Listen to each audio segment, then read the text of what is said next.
जंगी महाज पर तो पाकिस्तान ने भारत को पिछाड़ दिया था, लेकिन अब इंफॉर्मेशन के महाज पर भी भारत से चलने वाले इंटरनेशनल प्लेटफॉर्म्स को भी सुबकी का सामना करना पड़ रहा है। वज़ीर-ए-आज़म शहबाज शरीफ की रूसी सदर व्लादिमीर पुतिन और तुर्किया के सदर रजब तैयब एर्दोगान की मुलाकात के दौरान कमरे में दाखिल होने और फिर 10 मिनट बाद वहां से निकल जाने की जो वीडियो आरटी इंडिया ने शेयर की थी, इस पर पहले सिर्फ ट्वीट करके ये बताया गया कि ये मिस इन्फॉर्मेशन थी और हमने वो वीडियो डिलीट कर दी है, जिससे ये तासुर देने की कोशिश की जा रही थी कि शहबाज शरीफ इस मुलाकात में दाखिल हुए। लेकिन लगता यह है कि फिर इतना प्रेशर आया और सिफारती प्रोटोकॉल की खिलाफवर्जी करने पर रशिया टुडे के इंडिया चैप्टर को बाकायदा माफी मांगना पड़ी है और ये माफीनामा भी सोशल मीडिया पर जारी करना पड़ा है। आरटी इंडिया नामी प्लेटफॉर्म ने एक माफीनामा शेयर किया है जिसमें लिखा कि अभी चंद घंटे पहले रशिया टुडे इंडिया ने एक ऐसी वीडियो अपलोड कर दी जो पाकिस्तान के वज़ीर-ए-आज़म शहबाज शरीफ के मुतल्लिक थी और जिसमें ये बताने की कोशिश की जा रही थी कि रूसी सदर व्लादिमीर पुतिन मुलाकात के लिए टाइम पर नहीं पहुंच सके।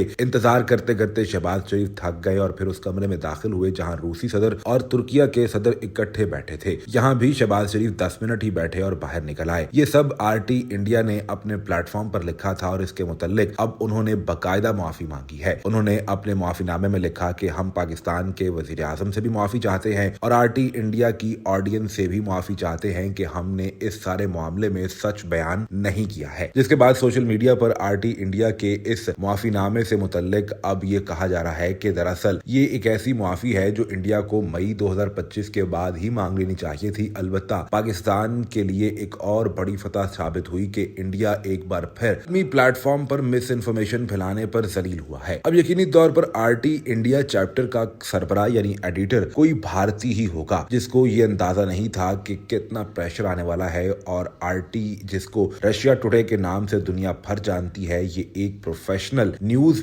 आउटलेट के तौर पर देखा जाता है। जरदान संगजई ने लिखा कि रूसी ऑफिशियल मीडिया को भी माफी मांगना पड़ी है और जितना ये भारत के करीब जाएंगे इन्हें उतनी ही जिल्लत का सामना करना पड़ेगा। रेड मेकर की जानिब से लिखा गया कि मई 2025 के बाद से मुसलसल भारत को तजलील का सामना ही करना पड़ रहा है। मई 2025 की जंग के दौरान भारतीय मारूफ अखबार हिंदुस्तान टाइम्स को भारत के त्यारे गिरने की खबर जारी करने पर भारत के अंदर से शदीद किस्म की लान तान का सामना करना पड़ा, तो वो भी खबर डिलीट करके भाग गए थे। और अब आरटी इंडिया जो वैसे तो एक इंटरनेशनल प्लेटफॉर्म है, लेकिन इसके इंडियन चैप्टर की जानिब से गलत खबर देने पर उन्हें न सिर्फ अपनी ट्वीट डिलीट करना पड़ी बल्कि इस पर बार बार माफी भी मांगना पड़ रही है।